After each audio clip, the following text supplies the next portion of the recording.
Well, at least things are warmer here. Better for the outfit. Quite a crowd of characters. Our ships are not lasting long, are they? Like, at all. Oh, this is ours that's crashed here, isn't it? Wait, there's people on both ships. That's slightly confusing. I assume the really nice-looking one is theirs, and the one that's probably crashed is ours. It's just a surprise that their people are all over ours, and seem like they must have come from it somehow. Where's the... is there a connective line? Did they tie the ships together? Is there a rope? I'm just wondering how they got ashore. I'm not sure. Tragically, your favorite witch is neither a sailor nor a warrior. All she can really do is look on. No argument there. Is the Gate of Vortigern really something that impressive, Dial? They've got a fortress and a patrolling fleet, but the gate is the real show. Even a battleship couldn't blast its way through that thing. Is there no sea route that avoids the Narrows? There is, so to speak, but it's a long way out into the open sea. We just end up shipwrecked. I just want Dial to join the party so I can make him the primary character that I run around as, and then I can run around as a crocodile man. It's really unfortunate we cut his tail off, and that led to absolutely nothing. It was completely... it was not... it didn't have any actual outcome. We just cut his tail off, and there goes his tail. Should I check up there? There's a save point, obviously. I saw that much, but there's an entrance to a dungeon. Hello! More of those. Gotta go find myself another chest to make use of all these.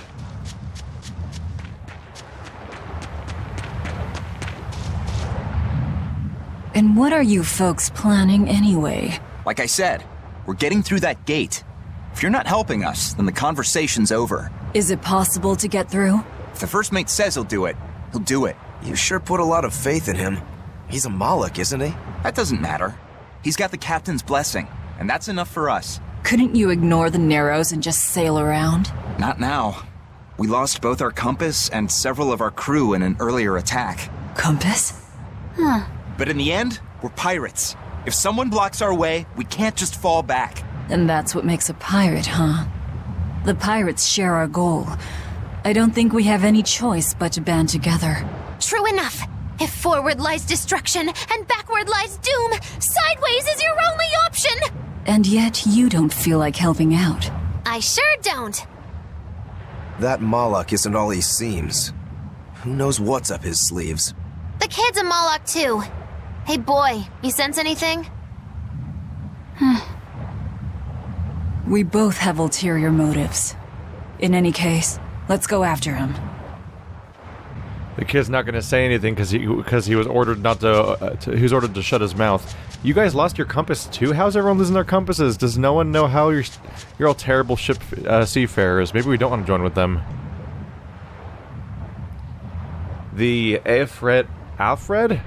Alfred Crew Emporium is open for a limited time. Operating a business is very, very unusual for us. The Chat and Patty Student Store. Weird. Level 2 already. We could go into enhancement stuff. Ooh. Those are a number of items, aren't they? Including this one that's just a flat upgrade for the main character at the very least. Maybe I should get them just for that, or maybe I could just ignore all items, haha! I should probably buy consumables, actually, if I need them. Might as well just have access, right? Those get expensive fast.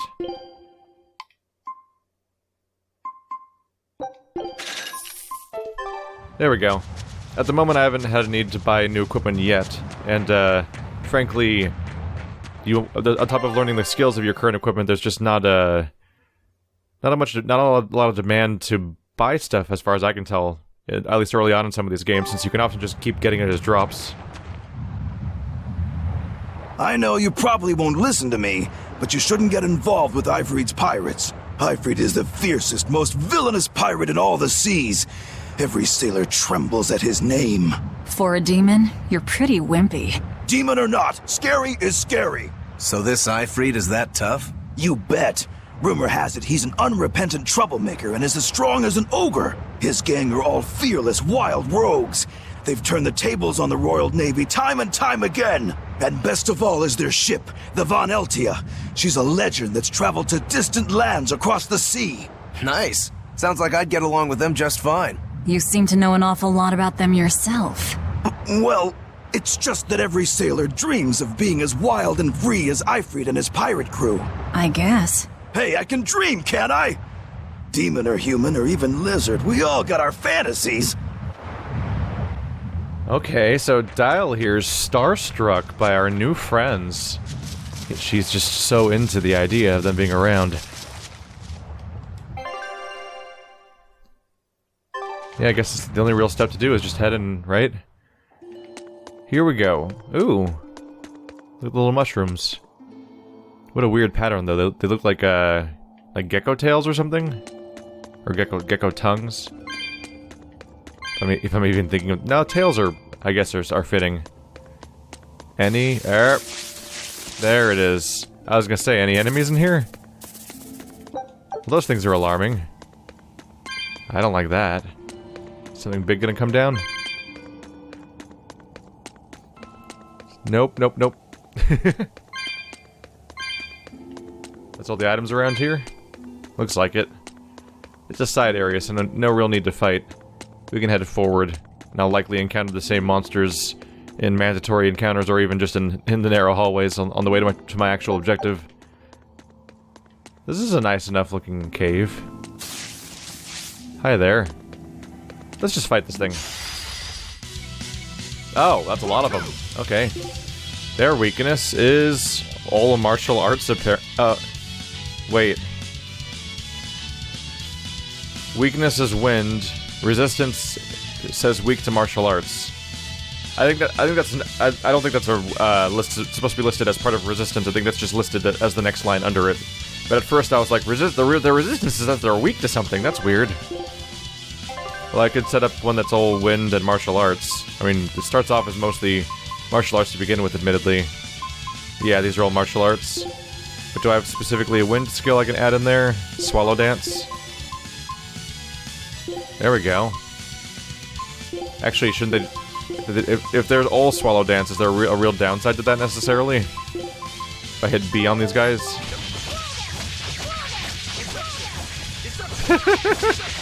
Aside from the hilarious thing that is me looping one attack over and over again.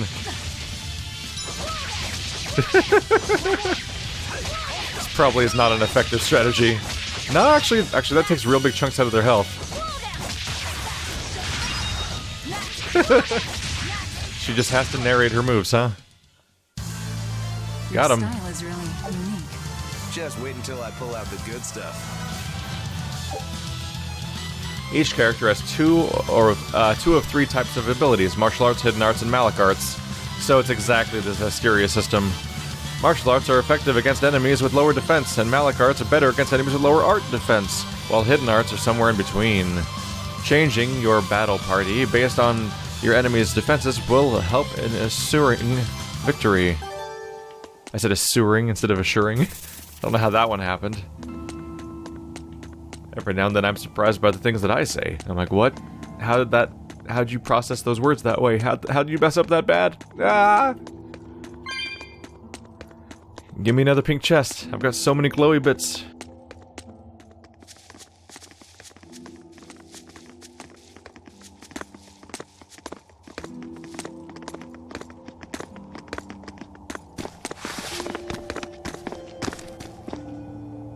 So, you've chosen to trust a pirate? Not for a second. But if you're prepared to lend us the use of your ship and crew until we reach the capital, we'll help you. I'll agree to those terms. But there's something I should tell you first.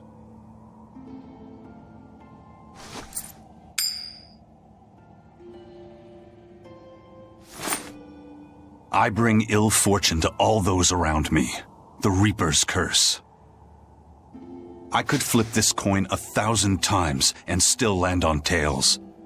Trying to get through the fort cost the lives of 5 good sailors.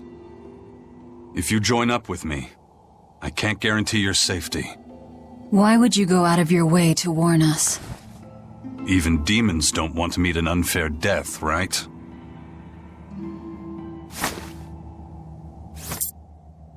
If you still want to come with me, just know the risks. Works for me. I land on tails, I'll flip it to heads on my own.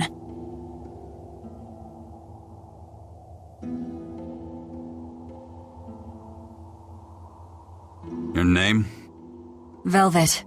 This is number 2.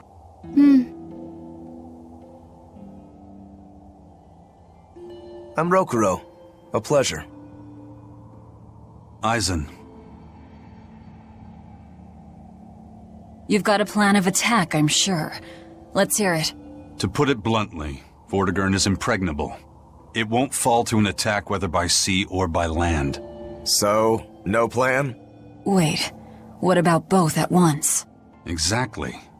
First, we send in the Von Eltia to draw their fleet out of the Narrows.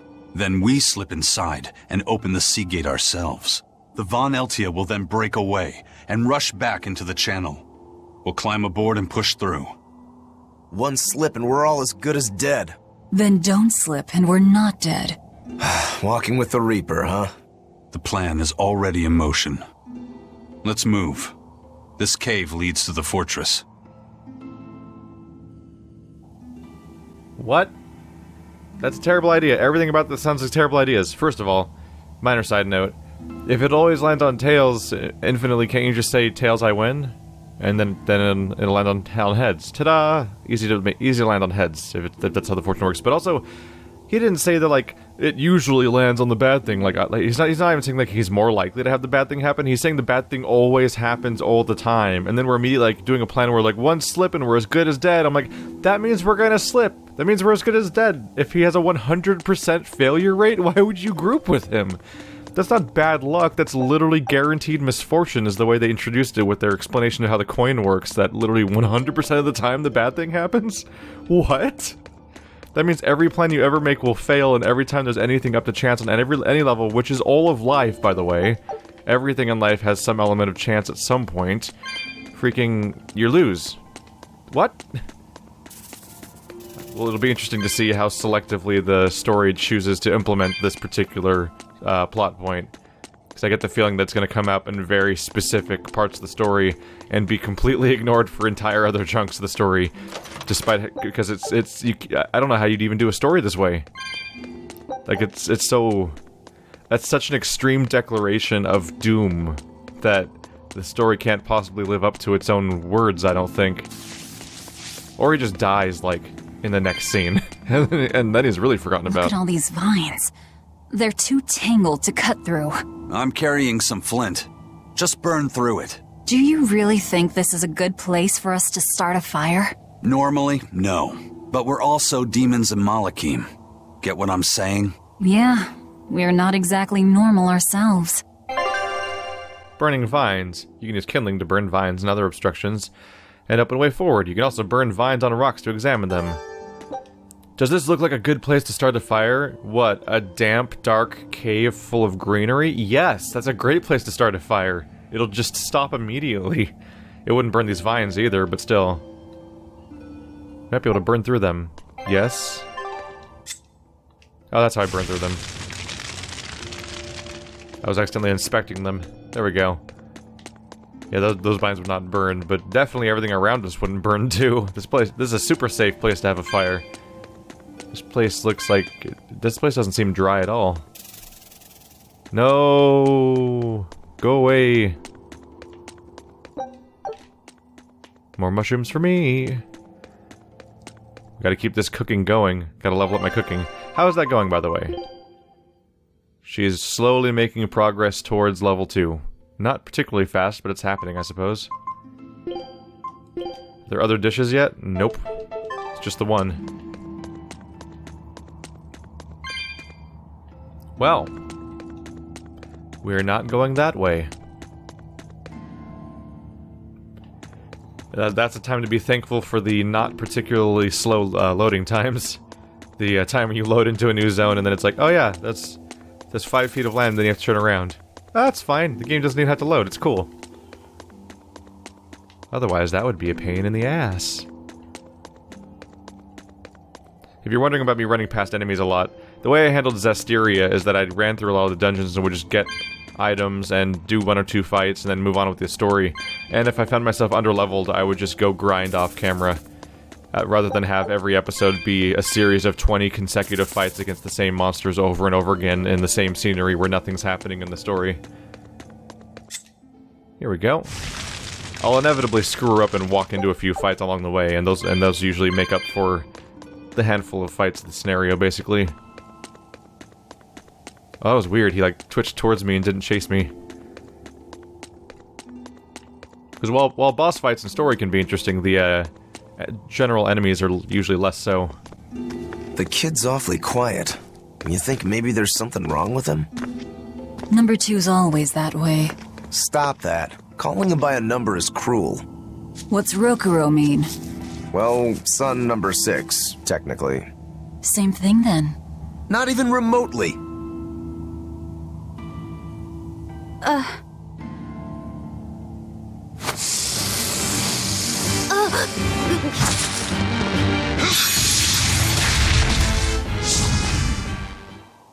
You alright, kid? Why didn't you say something?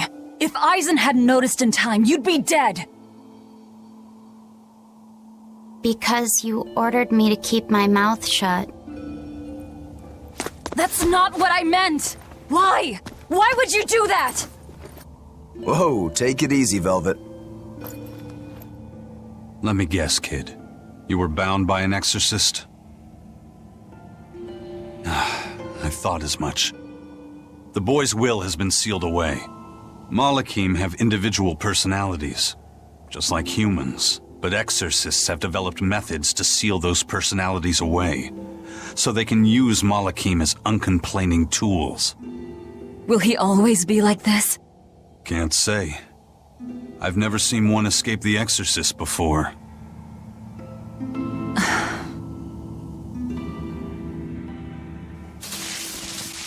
Ah! Well, you know, give Dobby a Listen, sock. kid, if you're ever in trouble, speak up, okay? If I'm in trouble? Here we go. Can't you give Dobby a sock? You know, order him to have free will? You said exorcists bind Malakim's free will. Yeah.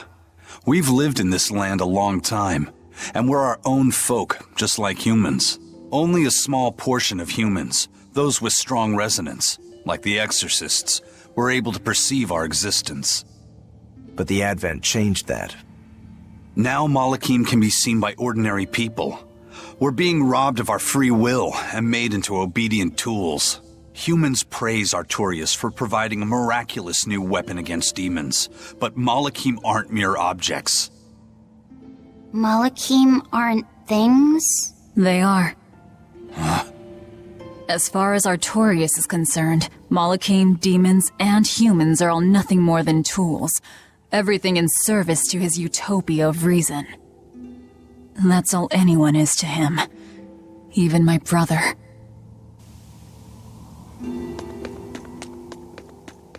Those things are oddly adorable. The little, like, mushroom blobby things that chase you around.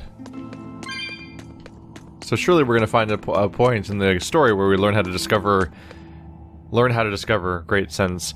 We discover how to, restore people's free will. So that's the exit.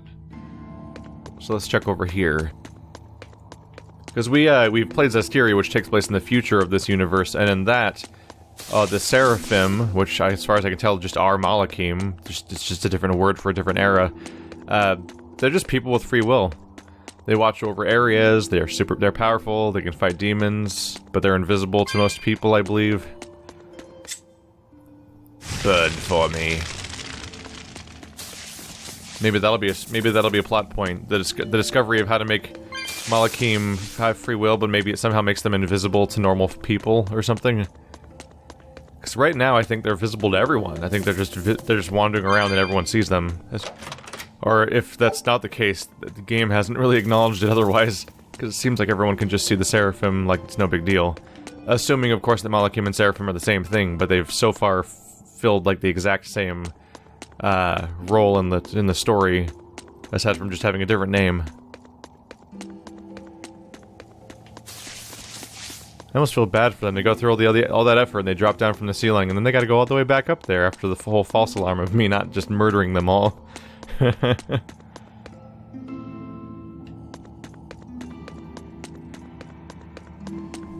Hey, we finally found ourselves a pink chest. Hopefully I haven't been missing them, but not sure how much is being lost if I do. 35. You found a cat's.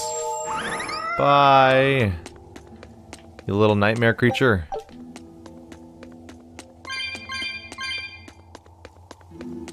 There is something oddly appealing about just taking random genres of video games and just adding what is essentially like Nintendo 64 collectathon items.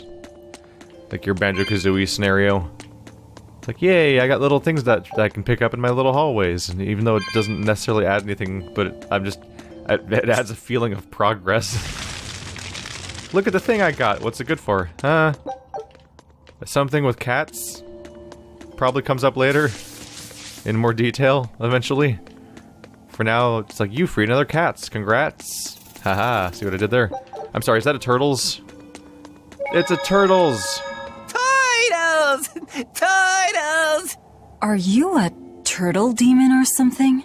No, you got it all wrong. I'm the white turtles. Sorry about spooking you, Zol. If you're not a demon, then perhaps you're a Moloch. Nope, I'm just a plain old turtles. Nothing more and nothing less. I'm sure you guys have lots of questions about me, but for now, I'd appreciate it if you could hold off on them. Right.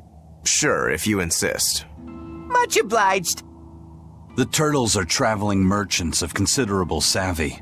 Their services could be quite useful for members of the underworld like us. You don't say. Sounds handy. You betcha. And at old white turtle shop, we believe the customer's smile is what matters most. That being said, this being where it is, my prices unfortunately might be a little on the high. Oh no, you're going to give us a bargain. I'd love to do that, C's. But when you do's business out in remote areas like this, the costs add up and, well... You're just taking advantage of the situation. I can't entirely deny that, but... Then that settles it. You'll do business with us at market prices, and that's final. We should seal the deal with a smile, too, since it matters so much to him. Like this. Much obliged. At these prices, I'm gonna go in the reds. So the turtles are back. When I saw the cats, I thought they were gone. Pretty much the usual items, though, really. Marbled prickle boar meat and nutmeg. So we could stock up on more of them if we really wanted to. They're still not expensive.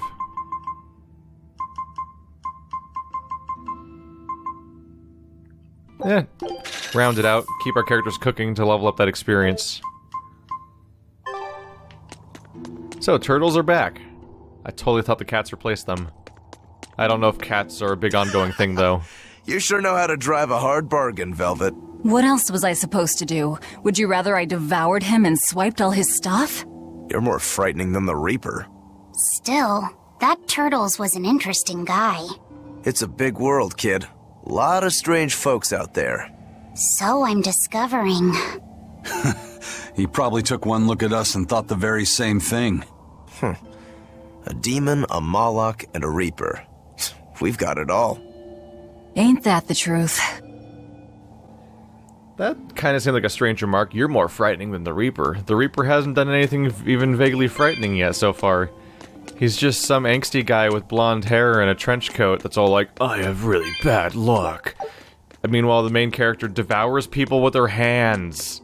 I feel like she won by default before we even met, as far as frighteningness goes. Oh, it's the other side of that room I couldn't access from before. What are turtles, anyway? Some sort of turtle men. Yeah, but what are they? They are what they are. All you need to know is that they're good at peddling things.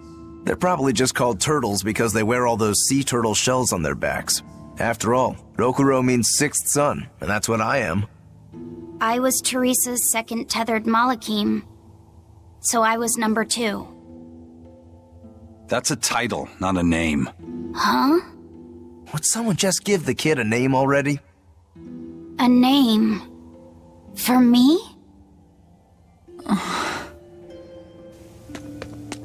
He's gonna get named after the dead brother! Or at least that's what she's thinking about. That's the name that comes to mind the most for her. Which is probably why she doesn't want to name him. Because that's gonna be eating her away. At the back of her head. That they're a constant reminder to the sibling that she lost. Oh, did I miss you? Interesting places to stash items. They're like up on top of walls and weird pillars and stuff instead of just in the middle of the floor like you'd expect. Means I've got to be slightly more proactive in looking. Because they take up similar spots as these glowing plants on the walls. Making them all the slightly more missable. This place actually keeps going for a while, huh? Hey there. I'm here for all your stuff. Because I don't want to pay for any of it apparently. So I'll just keep getting it out of boxes.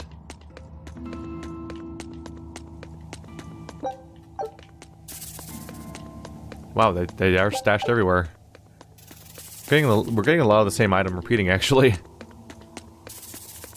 Not now. Nope.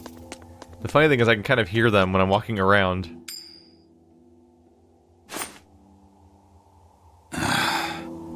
Looks like Ifrid's first mate has a strange superstition. It's just a habit. Only comes up tails anyway. What land did that coin come from? I've never seen a coin with a goddess on one side and the Reaper on the other. Strictly speaking, that's not the Reaper on the back. It's an image of the Demon King, Daus. Where have I heard that name before? Martel the goddess. And Daus, the demon king. The Book of Ragnarok, chapter 765. The Battle of Yggdrasil. Whoa, you're awfully well read. The coin was dug up from some ancient ruins in another land. They called the place Carlin long ago. It's made from soft, ordinary gold, but they had some process to harden the metal and make it resistant to scratches. Wow, that's a rather rare find then. Do you like to read books? Teresa's chamber was full of them, so I spent a lot of time reading. Ragnarok is a record of battles from the Age of Myth. I've read it several times now.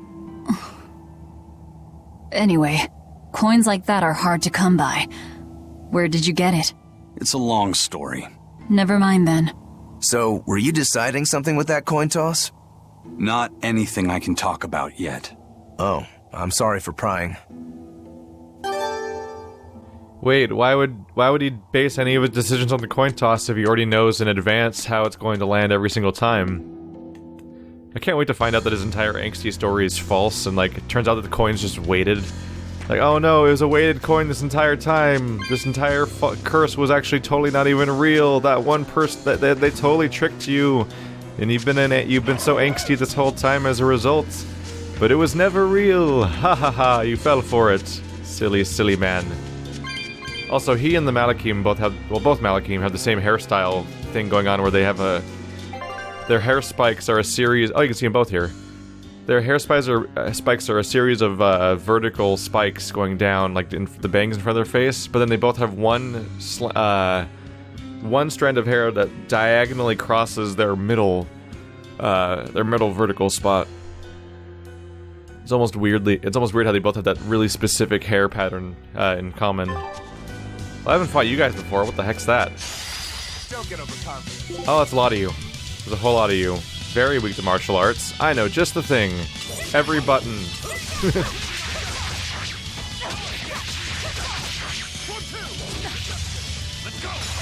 That'll hit a lot of them.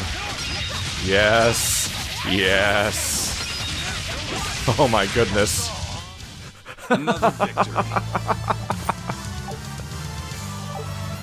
That's really satisfying. Just way too many characters crammed into one spot, and you just nail them all with one ridiculous area of effect attack. There's no guard. Do we just go in? Wait. This isn't what I expected.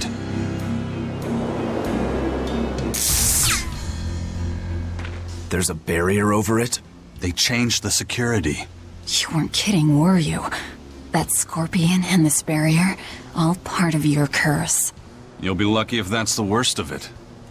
A direct assault would be a bad idea. What's the plan? Down the cliff, there should be an entrance used during the fortress's construction. We'll check that. You did your research. I had to, didn't I? That was a real nostalgic sound effect back there. The force field sound? That's what they used in GoldenEye and Perfect Dark whenever you're shooting a laser to like burn through a lock or something like that. That one sound would repeat over and over again. I'm on to you, childhood nostalgia.